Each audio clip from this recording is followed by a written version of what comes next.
Fala galera, beleza? Eu sou o Rafa Pereira e hoje é dia de mais um especial aqui no Rede Rafas. E pra mim, hoje o especial é muito especial, simplesmente porque se trata da minha novela preferida.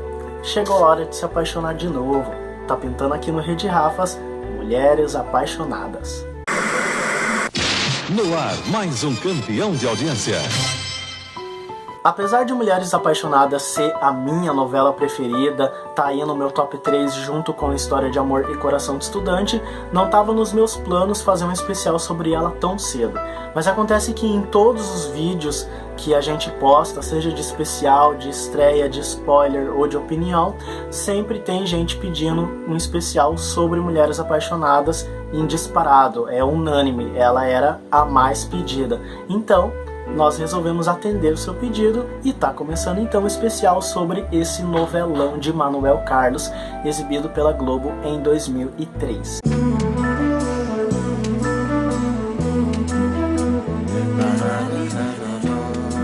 O que mais me encanta, mais me fascina em Mulheres Apaixonadas é que, na teoria, nós tínhamos sim a nossa protagonista, que era a Helena, no caso, e os seus amores. Quer dizer, a história central é uma história de uma mulher de 40 anos, que ao fazer 40 anos se dá conta de que tem um casamento estável, mas não feliz. Mas na prática não funcionou bem assim, porque na prática todos os núcleos ganharam o protagonismo em um certo momento da novela. E também todos os núcleos tinham uma função social dentro da novela, né? Violência doméstica, homossexualismo, no caso lesbianismo que fala, alcoolismo, violência urbana, ciúme compulsivo, relacionamento entre uma mulher e um padre, entre outras questões que permearam a novela e fizeram o Brasil parar em 2003. Mas vamos começar então. Mulheres Apaixonadas conta a história de Helena, dessa vez sendo interpretada pela brilhantíssima Cristiane Torlone, e tem aí o Theo, o seu marido, interpretado pelo Tony Ramos. Helena e Theo, eles têm um filho adotivo que é o Lucas. Só que no decorrer da trama, a Helena começa a desconfiar do Theo e acaba descobrindo, na verdade quem descobre é a irmã dela, a Heloísa, que eu vou falar já já, acaba descobrindo que o Theo tinha uma amante e a sustenta. No caso é a Fernanda, interpretada pela Vanessa Gerbelli, e também tem a Salete. Quem não lembra da Salete, né, gente? Interpretado lá, cuti-cuti, pela Bruna Marquezine, que vivia chorando, né, aquela atriz, em seu primeiro papel. No decorrer da novela, né, a Helena se divorcia do Theo, e eis que no mesmo momento, né, do divórcio, da separação dela com o Theo, reaparece na vida dela o César, interpretado pelo José Maier. O César é um médico, né, no começo da novela, ele tá enterrando a sua esposa falecida e ele entra em conflito com o filho mais velho, que é o Rodrigo, por causa que o Rodrigo sabia que o César era um galinha, sabia que o César tinha várias amantes, só que a amante em questão é a Laura, interpretado pela Carolina Casting. Então ele pega um ódio mortal, tanto da Laura quanto do César. Eles tentam até se acertar nos primeiros capítulos da novela, mas acabam brigando no meio do restaurante. E nesse restaurante, quem está lá jantando? A Helena com o Theo também tentando se acertar. E a Helena fica nervosíssima, mas aí não tem jeito, o casamento já tá indo por água abaixo. Nunca vi você tão irritada e reclamando tanto de tudo. De tudo não. Da vida insuportável que eu estou levando. E daí eis que lá, quase na reta final da novela, vem a cereja do bolo. A Fernanda, em seu leito de morte, confessa que o Lucas, na verdade, é filho do Theo, filho biológico dela com o Theo. Você vai continuar amando o meu filho como se ele fosse seu, promete? Prometo que vou continuar amando o meu filho, como sempre amei. Aí vocês me perguntam: nossa, Rafael, mas como você vai falar da Fernanda no leito de morte e não vai falar de uma das principais cenas da novela? Calma, gente, é óbvio que eu vou falar da cena que pra mim é uma das melhores produzidas na teledramaturgia brasileira, que é a cena do tiroteio, onde o Theo e a Fernanda são baleados no Leblon.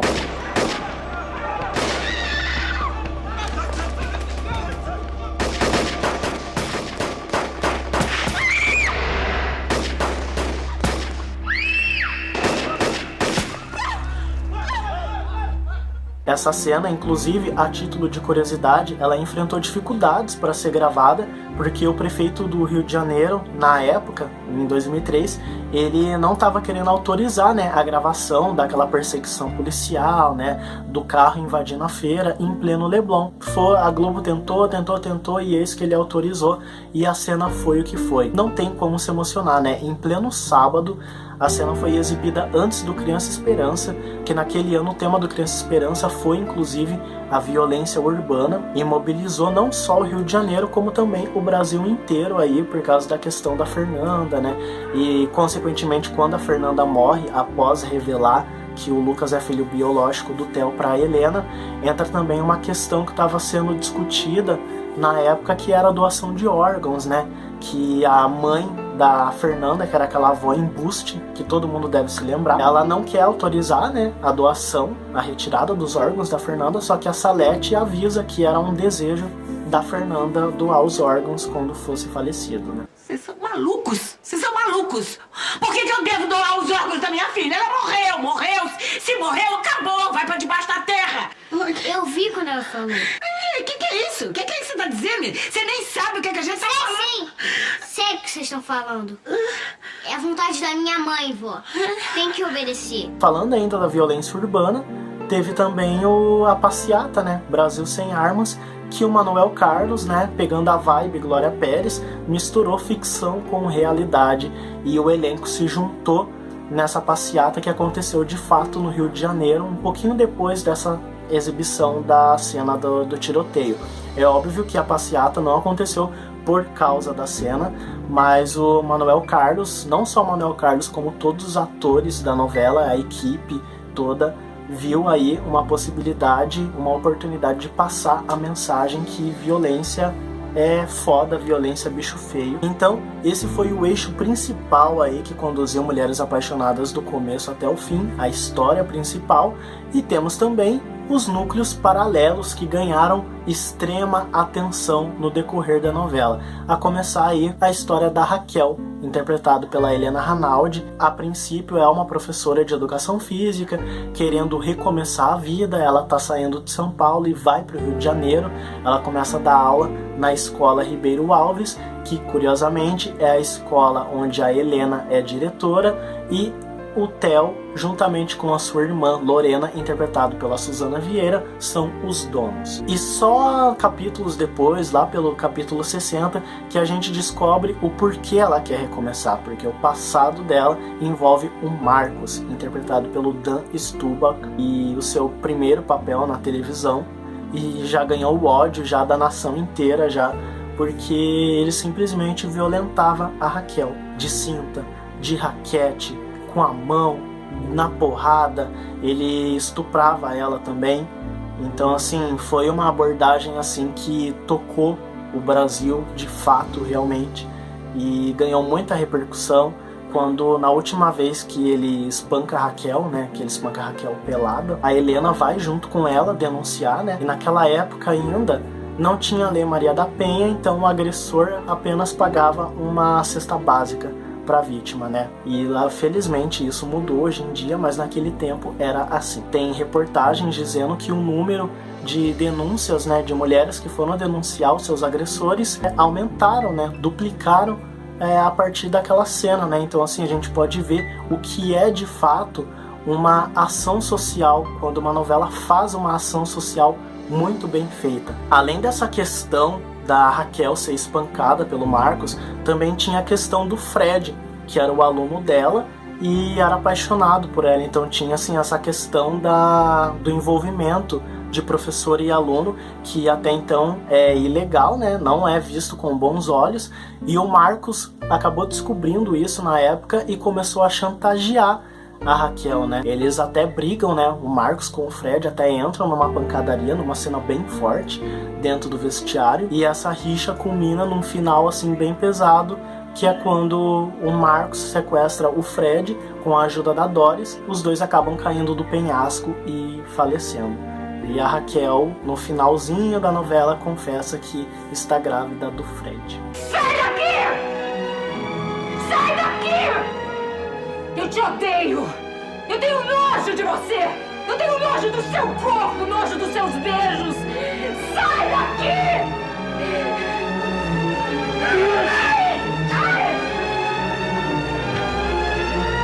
Mas como eu já citei a Doris, também é impossível falar de Mulheres Apaixonadas e não falar da peste da Doris, que fez da vida dos avós dela um inferno, batia nos avós, atormentava psicologicamente, e eis que ela conseguiu o que ela mais queria, fazer os avós irem para a casa dos artistas. O final dela também foi bem merecido. Ela acabou levando mais uma surra do pai dela, que era o Carlão, interpretado pelo Marcos Caruso, porque ela expulsou os avós de casa, né? Conseguiu fazer com que os avós saíssem de casa.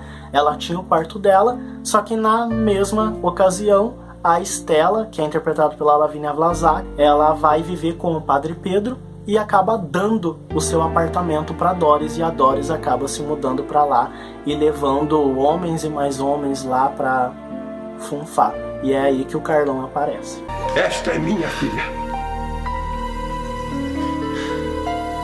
E este é o resultado de uma péssima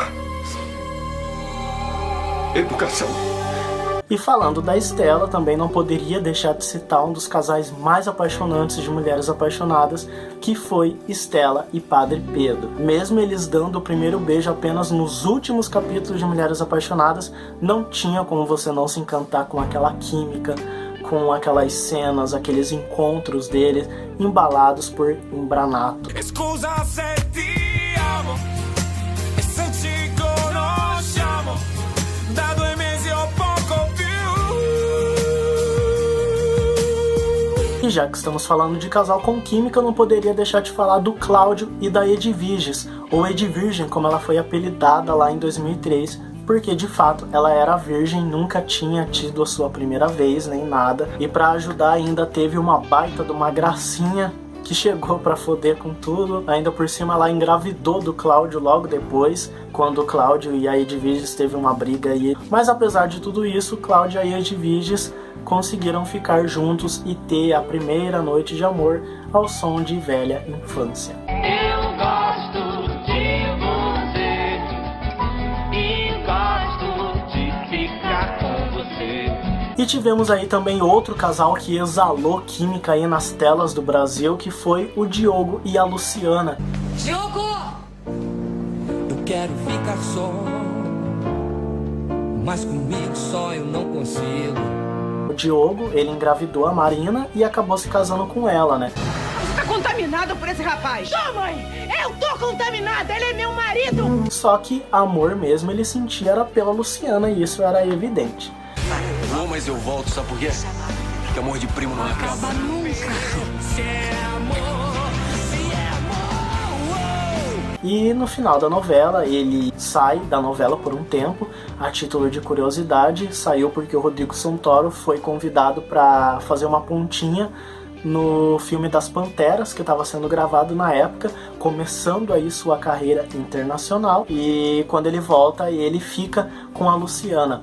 A Luciana, durante a novela, ela tem um envolvimento com o César. Sim, o César, ele tava com a Laura, mas daí ele começa a se encantar pela Luciana, fica com a Luciana e começa a atrair a Luciana com a Helena. A Luciana descobre e termina tudo com o César. E pegando o gancho aí de traição, né, eu não podia deixar de falar da Heloísa, a ciumenta, controladora, obsessiva. Se uma mulher tenta roubar o meu marido, eu também tenho o direito de me defender. A Heloísa foi brilhantemente interpretada pela Julia Gunn e ela era casada com o Sérgio, interpretado pelo Marcelo Antoni. E o Sérgio, né, é um bom vivan, ele é fiel e tudo mais, mas né, um cara boa pinta, vai jogar vôlei, só de sunguinha lá na praia, as menininhas, ó, tudo de olho ali, e a Heloísa fica louca com isso.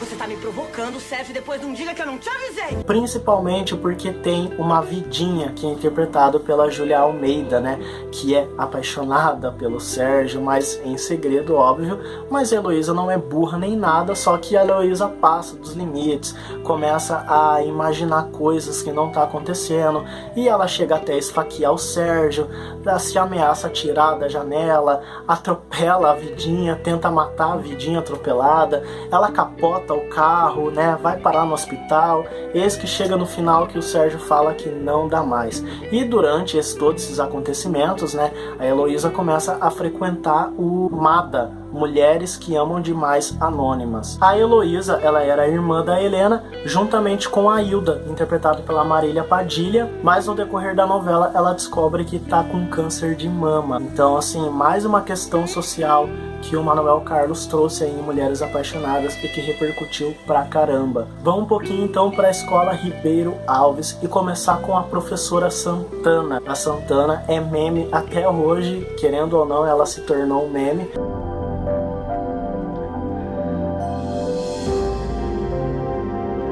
A Santana, ela era uma professora de geografia e ela era alcoólatra. E o alcoolismo dela começou a passar dos limites. A Santana, em todas as festas que acontecia, ela tomava porre, né, fazia os amigos largarem a diversão para ir cuidarem dela. Ela quase botou fogo na própria casa, no próprio apartamento, e ela bebia em horário de trabalho. Ela bebia no banheiro, no intervalo da aula. E, inclusive, quem flagrou isso foi nada menos que a megera da mãe da Clara. A Clara, ela tem a amiguinha dela, ela era interpretada pela Aline Moraes, e tinha a amiguinha dela que era a Rafaela. Só que a gente descobre que mais pra frente elas não eram apenas amigas, elas se amavam, eram um casal. Sinto tanta falta de você. E eu morro todos os dias. Pra você é bem pior, né? Que fica aqui sozinho o tempo todo. Eu acho melhor. Posso ficar pensando em você sem ninguém pra me atrapalhar. Pois bem, elas eram um casal realmente e a mãe dela não aceitava de jeito nenhum. Elas viviam brigando, tanto a Clara com a sua mãe, quanto a Clara e a Rafaela com a Paulinha, a peste da Paulinha, que renegava o pai, que era pobre, só porque era pobre. É isso, Paulinha? Eu não sei se o nome certo é preferência sexual ou desvio sexual. Você não comece! Parem com isso. Ela era amiga da Marcinha, que era filha do César, né? E no final acaba se envolvendo com o Rodrigo, irmão da Marcinha. Aquele Rodrigo que eu falei lá no início. Enfim, gente, esse é o novelão chamado Mulheres Apaixonadas. A novela, ela foi um sucesso por completo. Ela teve sim um defeito, que foi os primeiros capítulos mega enrolados. O casamento do Diogo e da Marina, por exemplo, durou quase a semana inteira. Mas quando pegou de jeito, quando engrenou, não parou mais e não perdeu o fôlego dessa parte em diante até o final. Principalmente no último capítulo, que foi assim, emocionante, foi forte, assim como a novela toda, assim como todos os temas abordados na novela, assim como tudo nessa novela. É óbvio que tem gente que tem opiniões diversas, né? Rafael, inclusive, detesta Mulheres Apaixonadas. O que é isso aqui? Então, assim, um beijo, um abraço, Manuel Carlos, meu eterno ídolo, por ter criado essa maravilha, essa preciosidade que é Mulheres Apaixonadas. Um abraço para todo o elenco, para toda a equipe que fez de Mulheres Apaixonadas esse novelão memorável.